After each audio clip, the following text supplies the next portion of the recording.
আজকে সকাল সকাল মায়ের দর্শন নিয়েই ভিডিওটা শুরু করলাম। সকালে কেমন আছেন বন্ধুরা কমেন্ট করে জানাবেন। আজকে চলে এসেছি আমরা গঙ্গা স্নান করতে, আর গঙ্গা স্নান করতে এসেছি কি কারণে সবটাই তোমাদের সঙ্গে কিন্তু আমি আলোচনা করবো আজকে এই ভিডিওর মাধ্যমে। ভিডিওটা আমি গঙ্গা স্নান করার পর থেকে স্টার্ট করেছিলাম, কারণ প্রথম থেকে ভিডিওটা আমি স্টার্ট করেছিলাম না, সেই জন্য স্নান করার পরেই আমি মন্দিরে চলে আসলাম। আর এই মা কালীর মন্দিরটা যেখানে গঙ্গা স্নান করলাম ওখান থেকে প্রায় 2 থেকে 3 মিনিটের রাস্তা। এবার চলো পুরো মন্দিরটা তোমাদের ঘুরিয়ে দেখাই। আর এই যে সামনে দিয়ে যে হলুদ কালার শাড়ি পরে গেল ওটা হচ্ছে পরে আমার মা, আর একটু আগে যে সাদা কালার শাড়ি পরে যে যাকে দেখলে এই যে ইনি হচ্ছেন আমার দিদা।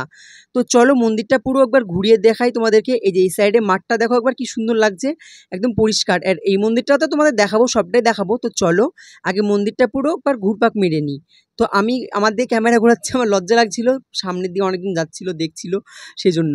তো এসে ঘন্টা বাজিয়ে দিলাম একবার, মানে 3বার বাজিয়েছিলাম, যেহেতু 3বার বাজাতে হয় জানি যতদূর সম্ভব আমি। আর এই যে দিদা এখানে প্রণাম করছে, আমিও প্রণাম করেছিলাম, কিন্তু একটা দুঃখের বিষয় কি জানো তো, মানে আমাকে যে কেউ একজন ভিডিও ধরে দেবে সেরকম মানুষ কেউই নেই আমার কাছে। আমি নিজে নিজেই ভিডিও করছি, এইভাবে কি আর ভিডিও করা যায় বলো তো? তোমরা যদি আমার পাশে এইভাবে একটু না থাকো তাহলে কি আর সম্ভব? আসলে পাশে থাকতে কেন বলছি বলো তো, কারণ যেহেতু আমি নিজে নিজে একাই ভিডিও বানাচ্ছি সেজন্য বলছি একটু পাশে থেকো তোমরা। তো এখানে যেহেতু মোবাইল রাখার জায়গা ছিল বলে আমি এখানে বাবার কাছে একটু প্রণাম করতে পারলাম ঠিক মতো, তোমাদের সঙ্গে ভিডিওটা শেয়ার করতে পারলাম। আর মন্দিরটা দেখো কি সুন্দর লাগছে, আর মন্দিরের সাইডে লোকেশনগুলো খুব সুন্দর লাগছে। তো এইদিকে অন্যান্যরাও পুজো দিতে আসছিল দেখতে পাচ্ছ, আর ওখানটায় আমাদের টোটো দাঁড়িয়েছিল, টোটো না সরি অটো। আর এই মন্দির থেকে এই সাইডটা দেখতে তো খুব আমার সুন্দর লাগছিল। আর তোমাদের একটা মজার জিনিস দেখাবো চলো। এই যে এখানটায় দেখতে পাচ্ছ সিঁড়ি দিয়ে নিচে নেমে যাচ্ছি, তার নিচেই কিন্তু আছে গুপ্ত বৃন্দাবন। সব থেকে মজার বিষয় কি জানো তো, এই যে গুপ্ত বৃন্দাবন হয় ওখানটায় গিয়েছিলাম আমরা, আর সেখানকার টিকিট মাত্র 5 টাকা করে। আর এই সুযোগ কি ছাড়া যায় যে বৃন্দাবনটা দর্শন করব না? তো চলো তোমাদের সবটাই ভেতরে দেখিয়ে দিচ্ছি। এখানে দেখো লেখা আছে কংসের কারাগার। আসলে কংসের কারাগার তো নয়, কংসের কারাগারে কৃষ্ণের জন্ম। তোমরা কিন্তু অনেকেই জানো যে কৃষ্ণের জন্ম কিন্তু কংসের কারাগারেই হয়েছিল। আর এই গুপ্ত বৃন্দাবনের মধ্যে কিন্তু অনেক কিছুই রয়েছে যেগুলো আর কি হয়েছিল, যেমন কৃষ্ণের মাখন চুরি, আরো অন্যান্য অনেক কিছুই। আমার তো দেখতে খুব ভালো লাগছিল। জানি না বৃন্দাবনে যদি কখনো যেতে পারি তাহলে হয়তো অনেক কিছুই দেখতে পাবো।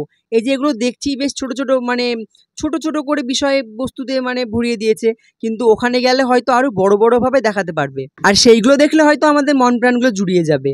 আর এখানটায় দেখো এখানটায় কি হচ্ছে, ওখানে কিন্তু শ্রীকৃষ্ণের গোচরণ হচ্ছিল। আর এখানটায় বস্ত্রহরণ, যেটাকে বলা হয় শ্রীকৃষ্ণ যে বস্ত্রগুলো নিয়েছিল রাসের সময় সেটাই। আর এখানে দেখো সবগুলো কিন্তু কাচের মধ্যে বন্দি করা রয়েছে, এত সুন্দর করে বন্দি করা রয়েছে, সুন্দর লাগছে দেখতে, নইলে যে নোংরা পড়ে যাবে। তো আমরা মন্দিরগুলো দর্শন করার পর প্রণাম টনাম সেরে বেরিয়ে পড়লাম। এখন আছি মন্দিরের সামনে অটোতে, আর সবাই মানে বসে আছে, কেউ দাঁড়িয়ে আছে। বললাম না মাসি, ওই যে সামনে মাসিটা ওই সাইডে বসেছিল এই যেখানটায়, আর এটা হচ্ছে আমার দিদা। আর নিচে দাঁড়িয়েছিল 2 মামা, আর মামিও ছিল। মামি গিয়েছে গঙ্গামাটি আনতে, কারণ পুজোতে গঙ্গামাটি লাগে।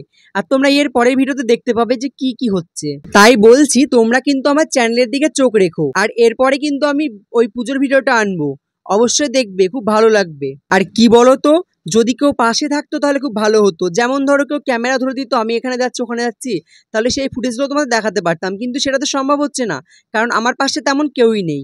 আমি নিজে নিজেই ভিডিও বানাই, নিজে নিজেই ভয়েস ওভারিং করি, নিজেই এডিটিং করি, আর সবটাই নিজের ওপরেই থাকে। আর সবচেয়ে একটা বড় বিষয় হচ্ছে পারে আমি এমন এক জায়গায় বিলং করি সেখানে ভিডিও সম্বন্ধে তো কিছু মানুষ জানেই না, আর অথচ যদি একবার আমি ক্যামেরা অন করি রাস্তাতে তাহলে কিন্তু লোকে বলে বসবে যে কি করছে, কাজ পাচ্ছে না, ভিডিও বানাচ্ছে, হ্যাঁ না তেনা, এগুলো বলে বসে থাকবে। সেজন্যই সেইভাবে মানে সম্ভব হয় না। আর কি জানো তো বন্ধুরা, তোমরা যদি আমার পাশে না থাকতে তাহলে কিন্তু আমি আজকে এই জায়গায় আসতে পারতাম না। তোমাদের ভালোবাসার জন্যই আমি এই জায়গায় আসতে পেরেছি।